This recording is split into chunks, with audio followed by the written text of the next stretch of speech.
Lynn, it's great to see you. Thanks for making time for us this morning. Thank you. Glad to be here.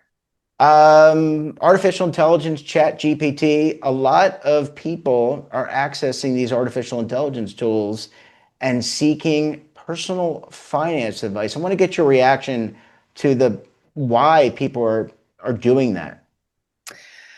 People are expecting something different from their money these days. People know that, ChatGPT has fundamentally changed, how we experience the world and the kind of information that we get and the level of intelligence offered back to us. We don't want just general knowledge anymore. We want to know what's right for me. And now people are turning to, LLMs and things like that for, really detailed personal financial guidance. What's right for me?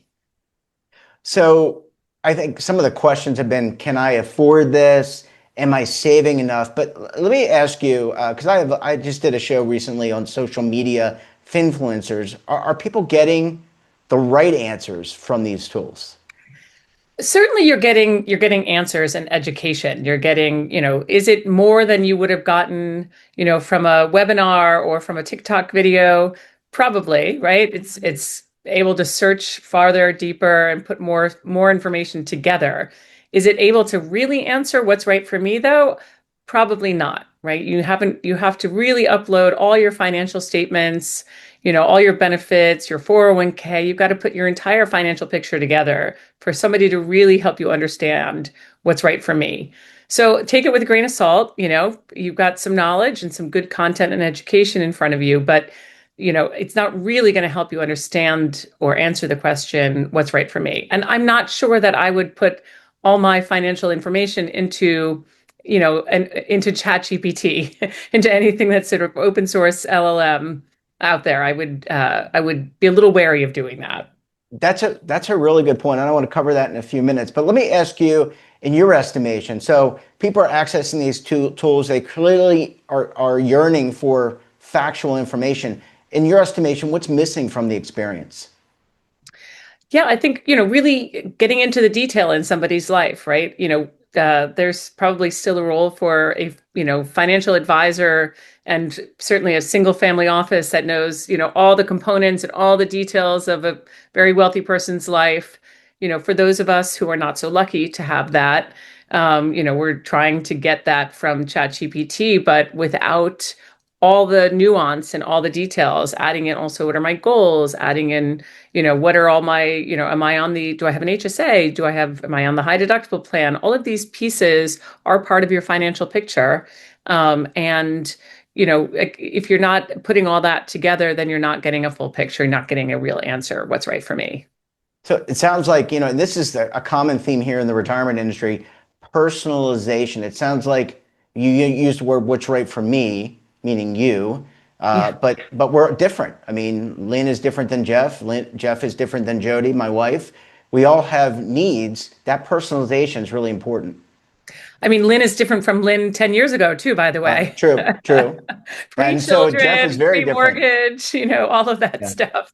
So, I mean, I remember going in and we were on my husband's healthcare plan for some time, and then we switched to mine. And it's the first time I had to go in since I had had children and all this stuff to try to figure out, what plan to take. And I took the high deductible with the HSA because I love that product. But then, how do I, wait a minute, now I've got to fund that HSA. And if you don't get it in place right away, and suddenly you're out and you've got two kids in town, intact and like, bringing them to the doctor's office all the time, suddenly you're broke. And so, yeah, really getting into, that product is a great product and could be great for a lot of people, but really getting into the nuance of your own situation. And that's really, I know a lot of advisors love to go out and support people and do one-to-ones and all that stuff, but there is really a lot of nuance involved in really guiding people to the right place. And, all of that sort of data and how do you spend time and how do you do that in real time too, because somebody's financial situation can change at the drop of a hat. A car breaks down, a kid goes, has to run to the hospital for something. All of these things suddenly you didn't make your bonus that month or you lost a shift or two. These compound suddenly and your situation changes very quickly. So, having something that keeps up with you in real time and knows, everything about you, that's the only true way to get to personalization. And is the generic education, I'm going to call it generic, those are my words, not yours, but is Yeah. that generic education that's out there, that's, I guess, falling short because people want that personalization. They're saying, well, this doesn't really apply to me, or maybe they don't know if it applies to them. I mean, look, whether it's, ChatGPT's personalized, I put enough information to prompt it to give me something that sort of resembles what I need. And it's a little bit more bite-sized content, or if it's been, a webinar that you signed up for, that's really generic. That's still all very, very high level. And I don't know many people. I know that I've read a lot of diet books. It hasn't helped me, to lose weight, right? I know that sugar's bad for me, but I'm not so sure where in my diet I'm supposed to cut out sugar. Is it in my coffee? Is it in my cereal? Is it where, sugar lives everywhere. Where am I supposed to cut it out? And that's a lot of data points to, again, to try to figure out what's right for me there. So content and understanding it and reading about it is good. Again, I know sugar's bad for me, but helping to understand how you're supposed to do it is the really challenging part. It's as you were describing the sugar diet, I suffer the same challenges as well. They have glucose monitors that you can insert on your arm. It's analogous, I would say, to AI and kind of what we're talking about. I can track in real time if I eat a blueberry versus a strawberry, it might spike my glycemic Yeah. index and I might go up. So I think you're absolutely right. Let me ask you about the relationship with the advisor because people that work with an advisor tend, or at least the studies show, and I guess it depends who's funding the study, but people that work with an advisor tend to do better than not working with an advisor. So is that holistic? I hate that word, but is that big overarching approach? Is that what people are looking for these days from their financial advisor partners? I think so. Look, financial care is kind of a spectrum of needs, right? On the one hand, there's triage. Oh, goodness, I need money. I used a good word there. Oh, goodness, I need money today. And then the other end, it's, the 401k is fully funded. I got a 529 set up. I even have a vacation fund. I'm, got money set aside, emergency savings, all of that stuff. You've got sort of government programs over here, and you've got advisors who will spend all day over there. But the reality is that 90% of Americans kind of swing on the pendulum, in between. And they really need to understand, all the sort of single point of solutions that exist in that space to help them, right? There's emergency savings accounts. Should I take the HSA? How do I like refinance or reduce my debt or things like that? There's a lot of stuff and personal care over there.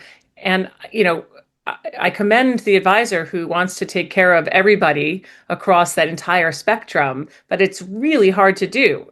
How do you scale your service?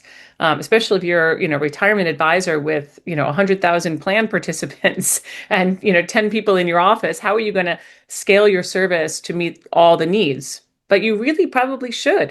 People really need to take care of themselves over here once they have an emergency savings account set up, once their high interest credit card debt and things like that are paid down, they're far more likely to, put money in and are able to sit down and have a real conversation about, future planning and what the future looks like for themselves.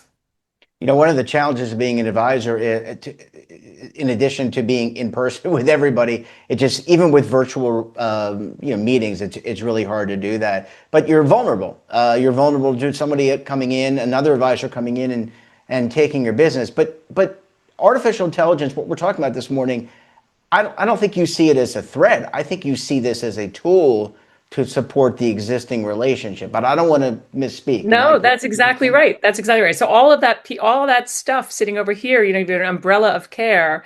Most advisors are really knowledgeable about, what the plan should look like, what the future, what the investment strategy should be.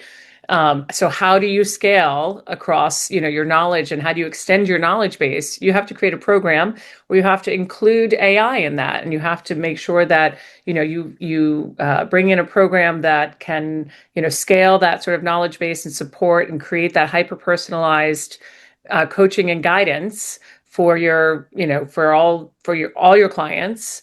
Over, I keep using this over here and over there, but you get the idea. Yeah. And that's where AI really can help. But you've got to make sure that the AI is, safe and secure and really understands everything, all the pieces, of somebody's life for it to be really effective.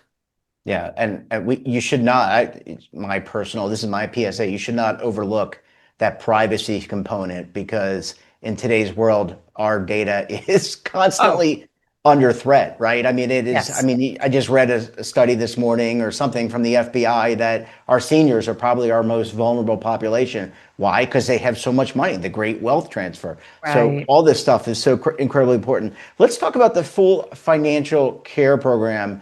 Um, that's about finding the benefits that work for you, right? And also finding maybe what you're missing. Maybe you could contribute $200 more. Maybe you could fund that HSA. Maybe you could fund that emergency savings program. That's right. So many people come to us, especially and say, I've been told I need to find $200 more a month, for my 401k, but I have no idea how to get there. I mean, most people, doesn't matter who you are, how much you make, you get to the end of the month and you can't figure out what happened, right? Where did my money go?